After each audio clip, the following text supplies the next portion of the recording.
les principales barrières qu'on a pour l'accomplissement de nos rêves sont des barrières psychologiques. Et au cours de notre entretien, vous comprendrez mieux pourquoi. If you speak English, it's still okay. You may be mainly speaking in French, but if you have any question in English, don't hesitate to ask. I will be more than happy to answer your question. So no problem about that. So my name is Arsène Tema Biolé. Je suis né à Bafoussam, dans la région de l'Ouest, en 1992. Et comme vous, je me rappelle, j'étais au lycée bilingue de Bafoussam, tout comme vous, là, j'allais à des conférences, je faisais la série C à l'époque. Mais s'il vous plaît, ce n'est pas important la série. Ce qui est important, c'est le rêve. J'ai mon rêve qui est situé où il y a mon collaborateur et j'ai plusieurs barrières qui m'empêchent de réaliser mon rêve. Qu'est-ce que je fais? J'abandonne mon rêve ou bien je passe à travers les barrières. Donc même si vous ne faites pas la physique, l'histoire qu'on essaie de raconter, c'est une histoire d'un rêve. Parce que je suis sûr, on m'attribue souvent d'avoir été le premier Camerounais à accéder à la General Atomics aux États-Unis, l'un des rares qui collabore avec la NASA. Mais je n'arrive pas à me vanter de ces statistiques parce que je pense que ça ne doit plus être un événement lorsqu'un Camerounais arrive à l'extérieur et qu'il fait ses preuves. Parce qu'il y a de la maturité, vous êtes brillant, vous avez de l'avenir, travaillez dur et vous aussi vous pourrez y arriver. Moi j'espère que dans les années qui vont venir, lorsque ma jeune sœur va arriver dans une grande institution, disons aux États-Unis, ce ne sera plus un événement. S'il vous plaît, ça ne doit plus être un événement le fait qu'un Camerounais aille à la NASA. Parce que les Camerounais sont brillants et ils ont la potentialité de réaliser leurs rêves.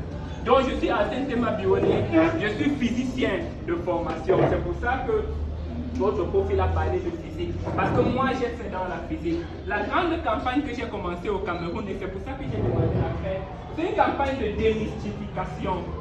Parce que votre profil m'a dit, oh la physique, non, moi j'avais les soucis et tout.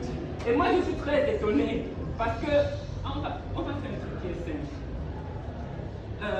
Un truc qui concerne tout le monde, ceux qui ont fait la A, tout le monde mange, disons, de la viande. Si, à part les végétariens, tout le monde mange de la viande, n'est-ce pas? Tout le monde mange de la viande.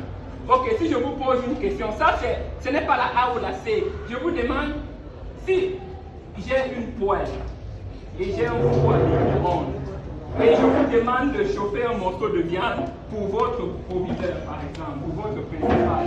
S'il vous plaît, selon vous, quelle est la meilleure option pour chauffer un morceau de viande? Vous voyez, ça c'est une question simple. On peut demander à un élève, une jeune élève de la A ou bien une jeune élève de la D. Vous rentrez, papa a faim, il veut chauffer un morceau de viande. À votre avis, vous le mettez sur une poêle ou un micro-ondes, dans le cas où vous avez un four à micro-ondes à la maison. Qui vote pour le micro-ondes, le four à micro-ondes? Qui vote pour la poêle? Qui s'en fout?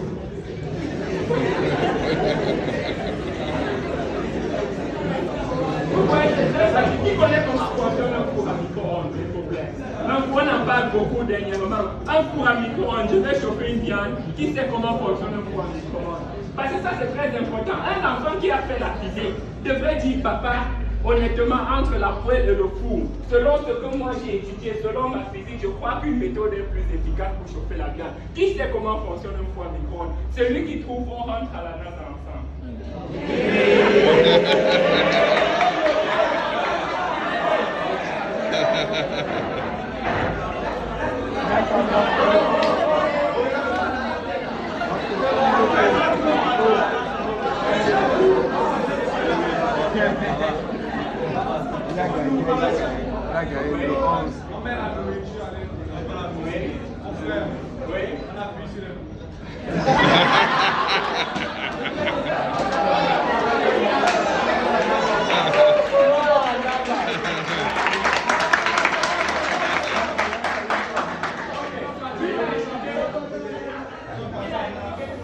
Je dis pour répondre à la question de votre coach, il dit qu'il n'aime pas la physique et que c'est sa bête noire. Mais il joue avec son fils souvent ou ses petits frères dans une balançoire. Il est en train de faire la physique. Il est en train de tout faire pour qu'il pousse le bébé au moment où le bébé revient vers lui. C'est un terme qui est spécifique en physique. Comment on appelle ça? Je pousse l'enfant, il va, mais j'attends. Je ne peux pas le repousser avant qu'il ne revienne. J'attends que l'enfant revienne ici et je lui donne l'autre instruction.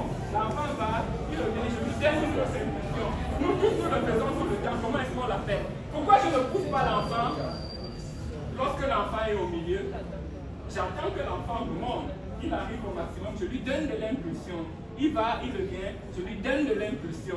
Il va, il revient, je lui donne. Ça s'appelle le concept de résonance que vous avez vu en physique. Ce que vous essayez de faire, c'est d'avoir la même fréquence que la fréquence de l'enfant. Parce que vous, lorsque votre mouvement a la même fréquence que l'enfant qui est en train de faire les oscillations, vous entrez en résonance et vous entretenez le mouvement de l'enfant. Mais ça, c'est très important, n'est-ce pas? Parce que dans la viande, comme dans les êtres humains, comme dans tout ce qui nous entoure, il y a un peu d'eau.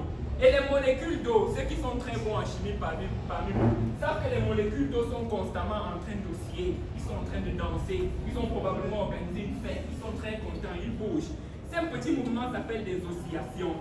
Si vous voulez chauffer les molécules d'eau, il faut que vous envoyez une onde qui a la même fréquence que ces molécules d'eau. C'est ce que vous faites avec votre petit frère, une balançoire. Vous lui donnez des impulsions qui ont la même fréquence que son mouvement. De même, si dans un morceau de viande qui a des molécules d'eau, vous envoyez une onde qui va à la même fréquence que ces petites molécules, vous réussissez à faire le même mouvement comme celui que vous faites avec les enfants. Et lorsque ces molécules sont suffisamment agitées, ça se transforme dans notre environnement macroscopique comme de la chaleur. C'est pour ça que lorsque vous mettez votre morceau de viande dans un micro-ondes, le micro-ondes crée une onde électromagnétique qui va à la même fréquence que les molécules d'eau qu'il y a dans la viande et qui réussissent à chauffer la viande. Pourquoi est-ce que j'ai pris cet exemple? Parce que si vous mettez ce morceau sur une poêle, difficilement vous allez réchauffer le centre. Est-ce que vous avez fait cette expérience? Supposons le morceau est épais. Vous allez tourner, retourner. Est-ce que vous réussissez à chauffer le centre de manière uniforme, comme les bords, sans brûler les bords? Donc vous voyez, je suis très étonné que votre prof n'aime pas la physique. Alors que pour chauffer son morceau de viande, il utilise la physique tous les jours. Pour jouer avec ses enfants, il utilise la physique tous les jours. Je suis allé au lycée général de Clerc lundi. Et ils m'ont dit qu'il y a un chapitre de physique, la stroboscopie. Vraiment le nom à la stroboscopie. Si ça vient à l'examen, je vais sauter la question. Qui a vu la stroboscopie?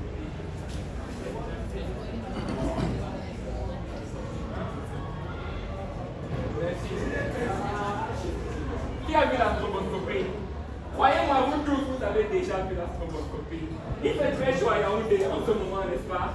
Imaginez, vous avez votre ventilateur. Il fait chaud à Yaoundé. Vraiment, c'est le changement climatique. On n'a pas dit changement climatique, justement, parce que c'est ça qui a motivé mon travail de recherche. Et donc, vous allumez votre ventilateur sans souci. Votre ventilateur, il a ces 3 pales-là. Vous avez combien de pales? 3, 7 pales. 5 pales. 5. Ok, magnifique. 5 pales. Vous avez combien de pales? 3 pales. 3 pales. Ok, la question que je vous pose. Lorsque vous allumez votre ventilateur, est-ce que vous réussissez à identifier les pales encore? Non. Lorsque la vitesse du ventilateur augmente, est-ce que vous voyez les 3 pales? Qu'est-ce que vous voyez? Ça même les statiques. Vous n'avez pas l'impression que quelque chose est en train de se passer. C'est vrai, n'est-ce pas? Ça, c'est une expérience de physique. Ça ne concerne pas les physiciens. Il faut parler à la NASA ou à l'astronomie ou avec un seul objectif pour le faire. Il faut juste allumer son ventilateur et être curieux. Par contre, imaginez qu'on coupe la lumière à Yaoundé, comme ça arrive tous les jours. Et comme votre petit frère maintenant arrive, et il pousse les pales avec sa main. Ce n'est plus le moteur. Il pousse les pales du ventilateur. Les pales du ventilateur tournent lentement. Mais vous réussissez à identifier, lorsque ça tourne lentement. Donc lorsque l'enfant pousse les pales avec sa main, on réussit à identifier. Lorsqu'on allume le moteur, on ne réussit pas à identifier. Qui peut expliquer pourquoi? C'est la curiosité, oui mon frère. C'est la deuxième fois que je le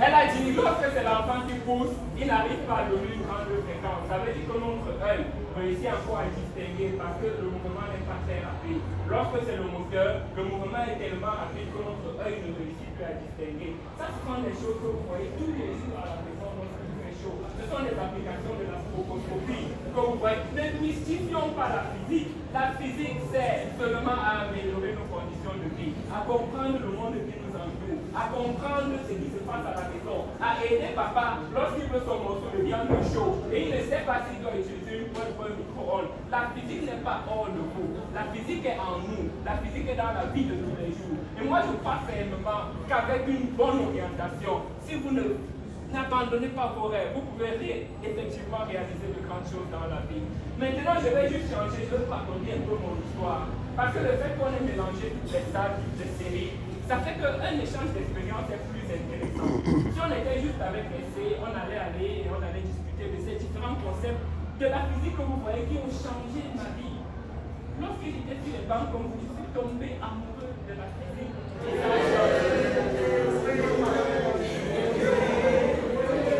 C'est la passion, on va faire comme chacun a ses passions dans la vie. Et ça a changé ma vie. Donc, ce que je pense pour vous, il y a beaucoup de filières qui sont mélangées. On va essayer de vous raconter mon histoire. Et moi, ce que vous devez me promettre, c'est de ne pas abandonner vos rêves. D'essayer de... Regardez, mon histoire commence en 1992. Ma mère est très pauvre. Ma mère est célibataire. Et donc, je nais dans une famille, malheureusement, à un peu moins de 7 mois. Je suis très prématuré, ça fait que je suis très malade. C'était à Bafoussa, et donc, j'ai passé cette enfance qui était très maladive. Et ce qui m'aidait pas, c'était les conditions difficiles à la maison. Et à la maison, on n'avait pas d'électricité. Et donc, lorsqu'on sortait la nuit, j'attendais, lorsque maman faisait le pouce là au feu de bois, c'est où je courais, je prenais les cahiers, je forçais là avec le feu de bois pour essayer de lire quelque chose. Je me rappelle que le lendemain, quand il y a tout de suite dans mon cahier, les gens me comprenaient, mais mon frère, tu étudies seulement pour la nuit. Parce qu'il y avait, j'étais là, je me battais, il y avait le feu, et je faisais en journée, quand je rentrais, il fallait aller aider pour le bois ou bien puiser l'eau, c'était vraiment difficile. Par contre, le fait que la communauté n'avait pas d'énergie m'excitait énormément de travailler dur pour pouvoir aider ma communauté. C'est pour ça que je disais tout à l'heure, les sciences qu'on fait, moi je vous encourage, je les fais. Pas seulement pour passer et dire, papa, regarde, moi j'ai passé, je veux maintenant le dernier iPhone. Ben, tu vois, donne-moi mon cadeau. Non, on est en train d'étudier pour aider la communauté. S'il vous plaît, il faut que vous ayez ces nombres dans la tête. En 2050, là, on va prendre l'équivalent de 20 ici. J'ai eu 30 millions. J'ai eu encore.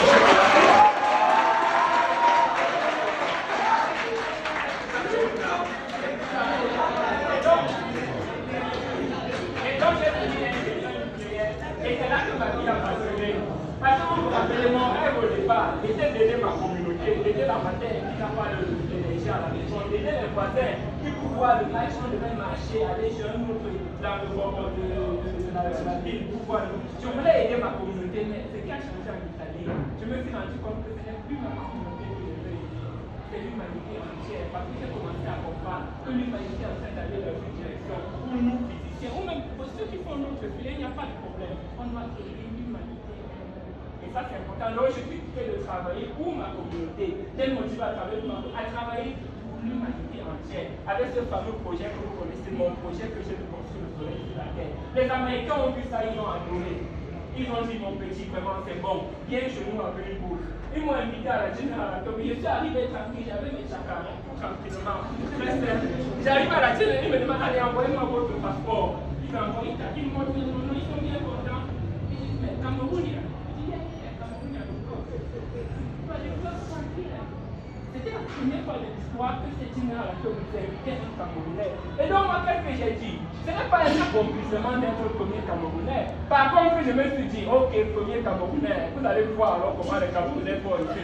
Et c'est ça qui m'a motivé à la génération. J'ai découvert la formule qui m'a fait connaître dans le monde scientifique. C'est une formule qui permet de calculer certains courants qui se génèrent dans le soleil. Cette formule analytique aujourd'hui porte mon nom. Vous vous rendez compte, j'espère que parmi vous, il y aura des scientifiques demain qui auront des formules qui portent leur nom. Pour que lorsqu'on raconte l'histoire de la radioactivité, on m'a dit comment trouver la radioactivité. Vous avez vu Becquerel, Einstein, tout le monde a la radioactivité. Quand certains moments on prononce aussi un de vos noms, On vous dit, cette personne-là, qui venait du Iran, il a découvert cette formule et que les prochaines générations, lorsqu'ils seront 80 millions en 2100, soient bien contents de dire aussi votre formule. Parce que c'est bon pour le moral, c'est bon pour la motivation. Et donc, aux États-Unis, j'ai eu cette bourse avec les collaborations, le placement, vous savez, toutes ces choses-là qu'on fait. Et la NASA était bien contente. Hein.